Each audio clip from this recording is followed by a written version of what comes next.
Jaha, satun näkemään semmoisen videon, että minkä takia Hikokin runkonaulainen ei ammu.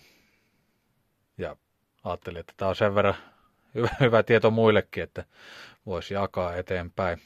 Mulla on näitä muutama erilainen, on ankkurinaulanta, listapyssyä ja runkonaulanta. On pari runkonaulanta, joista toinen toimii ja toinen ei. Työmaalla huomasi, tässä on toimiva pyssy. Työmaalla huomasi, että tästä toista pyssystä roikkuu tommonen valkoinen pinni.